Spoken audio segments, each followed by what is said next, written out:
Assalamualaikum warahmatullahi wabarakatuh.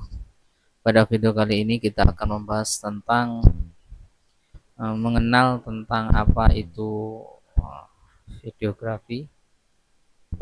Setelah kita membahas tentang video fotografi kemarin, sejarah fotografi, mari kita pada video kali ini kita akan membahas atau mengenal berbagai macam jenis kamera yang ada atau yang sering kita jumpai dalam dunia fotografi.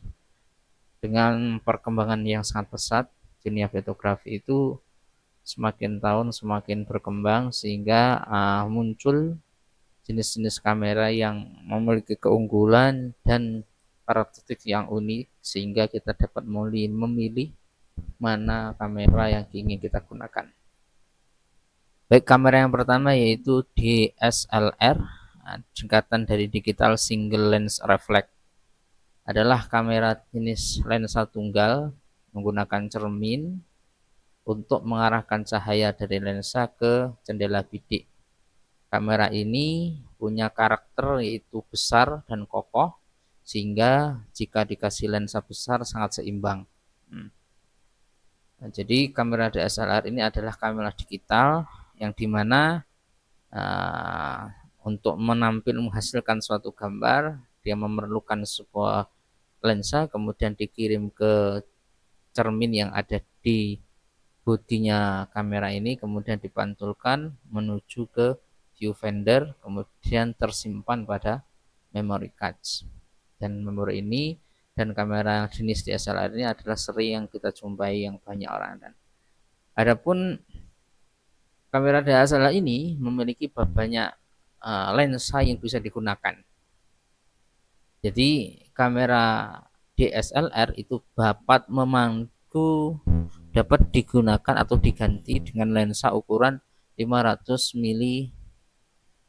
mili atau kurang lebihnya, atau bahkan dapat merekam video HD, sehingga kamera ini sangat sering digunakan karena lebih cocok untuk pemula hingga profesional karena fiturnya sangat banyak. Sudah ada manualnya, sudah autofokusnya dan sebagainya.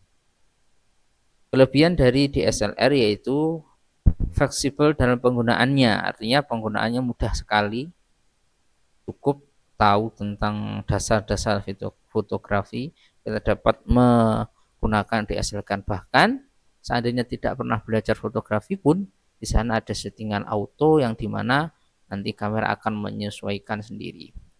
Keuntungan yang kedua yaitu kualitas gambar yang memuaskan, tergantung siapa yang memakai. Terus yang nomor 3, fitur fotografi memadai karena di sana ada autonya dan juga ada manualnya sehingga dia dapat mengatur seketika ekspresur. Terus yang berikutnya mudah di-upgrade, artinya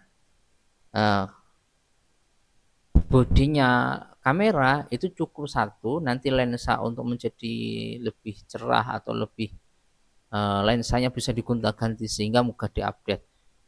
Kinerjanya mumpuni, artinya penggunaannya sangat mudah sehingga kita dapat menggunakan kamera DSLR ini dengan mudah. Adapun kekurangannya yaitu harganya untuk saat ini sangat mahal atau relatif mahal. Dan yang kedua, ukuran besar dan beratnya. Dan ukuran dan beratnya itu besar sehingga tidak ramping kalau dibawa kemana-mana. Tapi ini. Terus yang kedua yaitu SLR atau Single Lens Reflex, yaitu sama seperti halnya menggunakan lensa tunggal melewati cahaya ke jendela bidik dan profiler menggunakan objek proses seperti aslinya. Kamera ini populer di profesional karena pengaturan seluasa. Jadi kamera SLR, kalau DSLR itu dalam bentuk digital sehingga langsung tersimpan di memory card. Sedangkan kalau SLR itu masih menggunakan roll sehingga nanti tidak bisa dilihat secara langsung, perlu cuci film dulu.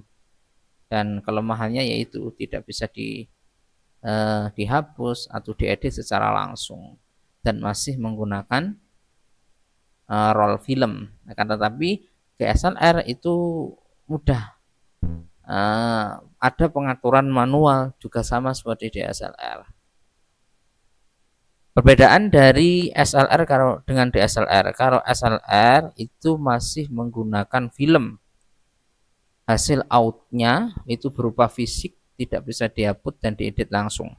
Sedangkan DSLR yaitu berbentuk digital, menggunakan sensor digital, hasil outputnya itu berupa file digital yang disimpan melalui memory card. Dan keduanya ini DSLR maupun SLR itu sistemnya hampir sama, menggunakan sistem kaca. Jadi dari lensa kemudian dipantulkan ke kaca, di sini di kaca nanti yang SLR itu diproyeksikan menuju viewfinder kemudian tersimpan pada memory card, sedangkan SLR itu akan dipantulkan menuju roll film sehingga roll filmnya dapat menarik gambar yang seperti itu. Cara yang berikutnya yaitu kamera mirrorless. Nah, ini adalah kamera yang sering digunakan oleh profesional baik di dunia videografi ataupun videografi. Karena ciri khas dari DSLR kamera mirrorless itu ada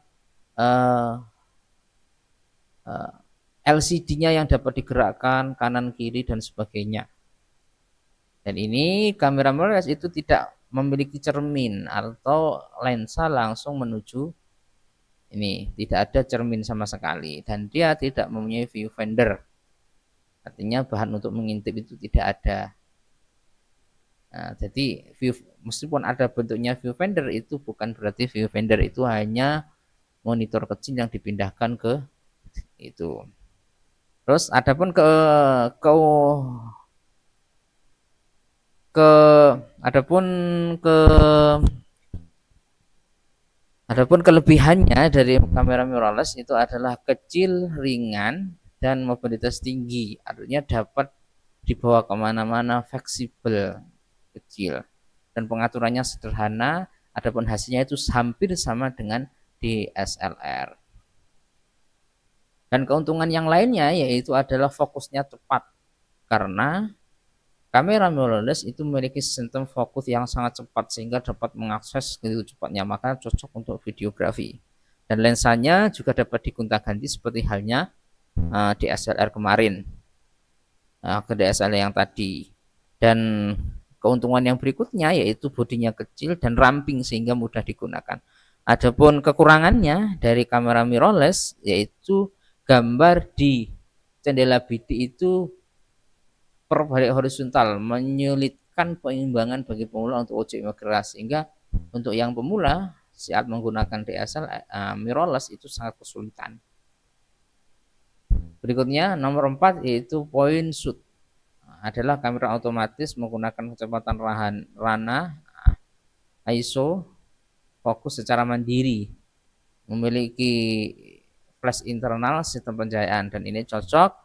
Jadi semuanya itu masih menggunakan manual, masih menggunakan tapi ini dalam bentuk digital.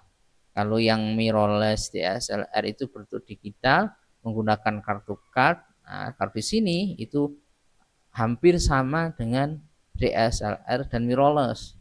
Di sana dia menampilkan gambar juga, akan tetapi di sini banyak kekurangannya. Yang berikutnya yaitu kamera film atau analog dan medium film. Ini adalah kamera yang jadul atau kamera pada zaman dahulu, yaitu masih menggunakan roll film dengan ukuran 135 atau 55 meter sehingga viewfinder dan sebagainya. Medium ini juga sama, ini adalah kamera langka yang biasanya digunakan untuk iklan dan sebagainya. Ini cocok untuk hasil yang besar. Dan yang terakhir yaitu kamera forward atau kamera instan yang biasanya digunakan untuk traveling, sehingga nanti dapat menghasilkan foto secara instan sehingga cenderung mahal.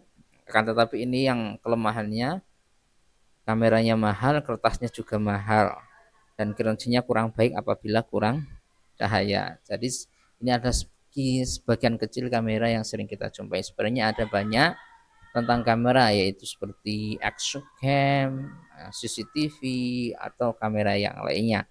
Nanti ya, yang sering kita gunakan ya hanya ini saja. Demikian, wallahu muwaffiq. Assalamualaikum warahmatullahi wabarakatuh.